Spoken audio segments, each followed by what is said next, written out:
J'ai vu 2-3 personnes en parler sur les réseaux, mais je peux vous dire que c'est flippant. Le monde part en couille. Je vous explique, vous allez comprendre. On a un mec au quartier, Allahumma barik, financièrement, il est bon. Même humainement parlant, il est comme nous, il est drôle, il a toute sa tête, il est stable, on a le même délire, rien à dire. Sauf que ce frérot, il a un seul défaut, il vit pour le regard des gens. Rolex, Dior, survêt, casquette Gucci, sacoche LV. Je vous dis ça pourquoi? Dès qu'il se retrouve dans les boutiques, il commence à snapper le prix, à mettre en story, à nous envoyer. Et regardez, l'aïn.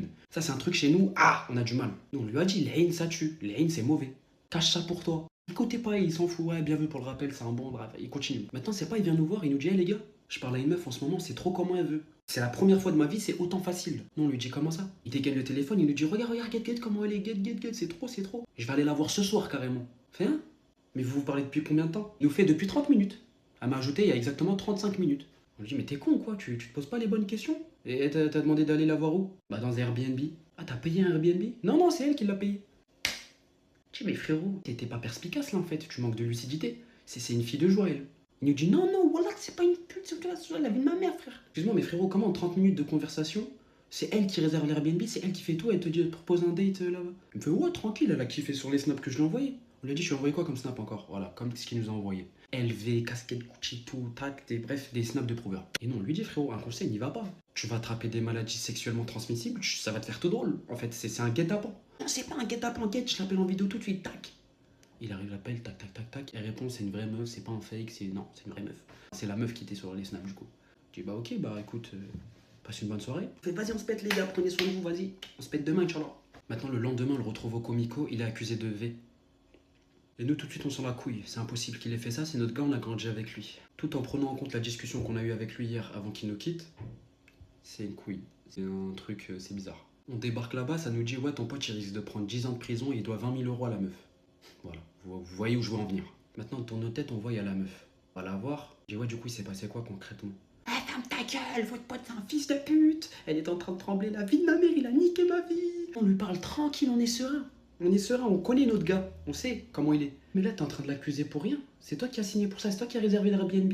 Je dis, non, j'ai jamais signé pour ça, t'es malade. Moi, je voulais Netflix and chill, c'était une rencontre parmi tant d'autres. Il a pas à me faire ça, il m'a fait de force.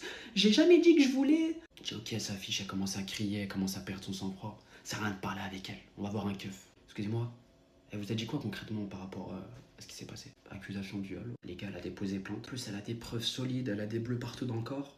Et alors, elle a des bleus. Elle peut, c'est une preuve solide ça, elle peut se mettre des bleus tout seul. Moi aussi, je peux me mettre des bleus. Il me dit aussi son appart, il était retourné. Je dis, mais monsieur, mais ça, c'est pas des preuves concrètes. Maintenant, il y a un pote, il me coupe la parole. Il me fait, mais dit, chut. Il lui pose une question. Vous l'avez interrogée, cette mademoiselle? Il dit oui, le keuf, il dit ouais, je l'ai interrogée. Pote, il lui dit, est-ce qu'elle vous a dit qu'elle n'a jamais souhaité avoir une relation sexuelle avec mon pote? Le keuf, il dit oui, voilà. Elle n'a jamais souhaité ça, elle nous l'a dit, c'était forcé, c'était vraiment, voilà. Elle, de son côté, elle voulait pas, c'était catégorique. Vous savez pas quoi? Mon pote, il sort son téléphone, maestro, chef-d'œuvre, Ayoub Bouadji. Voilà, monsieur, tenez, regardez la vidéo. Il lui montre quoi comme vidéo au keuf? Rappelez-vous, mon pote, avant d'aller la voir, la meuf, hier, il l'a appelée devant nous. Mon pote, comme je vous ai dit, c'est un prouveur à la mort. Il voulait prouver devant nous. Et toute cette conversation là, bah mon pote, il le snappait, avec plein d'émojis qui rigolent. Bref, tu connais les snaps de cons, entre mecs. Mais ça de base, c'était juste être un snap en mode rigolade. C'était pas censé être un snap pour prouver que mon pote, il est innocent. Et dans l'appel, il lui a dit, ouais, du coup, je vais venir dans l'Airbnb que t'as réservé, on va faire quoi? La meuf, elle répond, je vais pas te faire un dessin, on est des adultes. N'hésitez pas à vous abonner, les gars. Je vais me mettre sur toi, Bref, elle commence à dire des termes, hachek, un peu de hachement, un peu de pudeur, un peu de pudeur. Il y a des petits qui nous regardent. Mon pote, il continue comme ça, il est avec le keuf. Maintenant, je vais vous dire concrètement ce qui s'est passé, monsieur. Elle voulait son argent. Il savait que lui, il avait de l'argent. Parce que ce trou du cul, il monte son argent à tout le monde. Voilà, il monte la SAP, tout ça. Elle a manigancé un piège à mon pote. Il est tombé dedans. Le keuf, il est sa com, il regarde le snap, il prend le téléphone, il va voir son collègue, il regarde encore le snap à deux, ils reviennent vers nous, ils nous rendent le bigot, ils revont vers la meuf, ils lui demandent, ouais, on peut avoir ton téléphone, s'il te plaît, c'est juste pour prouver ton innocence avec la conversation que t'as eue avec le mec. Ils ont fait suivi, c'était pour voir la conversation. Ils ont fouillé tout leur téléphone. Ils ont trouvé quoi? Une conversation avec sa copine. Alors ça se passe comment? Le plan il fonctionne? Tu prends 10 000 euros, je prends 10 000 euros. Tac, faut que tu fasses comme ça. Faut que vraiment que tu trembles. Faut des techniques de fou. Des astuces de sorcière. Conversation, il y avait écrit ouais, faut que tu prennes un snap et que tu trembles. Voilà, tes cuisses ils tremblent. Faut que tu dises voilà que je suis choqué les filles. Bref, voilà. Pas faire un dessin. L'affaire elle continue. Alhamdoulilah, le frérot il se fait innocenter. Maintenant la question c'est quoi? Imagine le frérot, il aurait pas snappé pour rigoler. Ça aurait été comment maintenant? Au-delà de ça, je trouve vraiment que c'est un manque de respect pour les femmes qui l'ont vraiment subi, qui ont subi cet acte qui est ignoble. En faire un jeu juste pour gagner des sous, c'est écœurant. Ça me dégoûte, j'ai envie de vomir. Et wallah, vraiment les frères, faites attention à vous. Screenez, faites des enregistrements d'écran, prenez un deuxième téléphone, faut tout prouver. Aujourd'hui, génération, faut tout prouver les gars. Et d'ailleurs, force à toutes les femmes qui ont vécu ça, que Dieu vous préserve, que Dieu vous facilite. Je suis tout cœur avec vous. Les gars, je vous en supplie, je vous considère, c'est pour ça que je vous dis ça. Faites attention aux meufs à qui vous parlez. Et encore une fois, n'hésitez pas à prendre un deuxième téléphone, prenez tout en photo. Snappez tout. Screenez tout.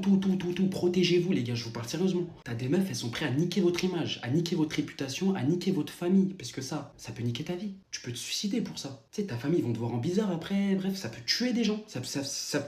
Les conséquences, elles sont désastreuses. Nos plans sous à nous, les gars, c'est quoi? C'est des plans sous Boursorama. Tu gagnes 120 euros, elle est belle. T'as fait ta semaine. Non, les meufs, elles sont au-dessus. Je suis pas en train de généraliser, hein. C'est pas toutes les meufs qui font ça. Heureusement.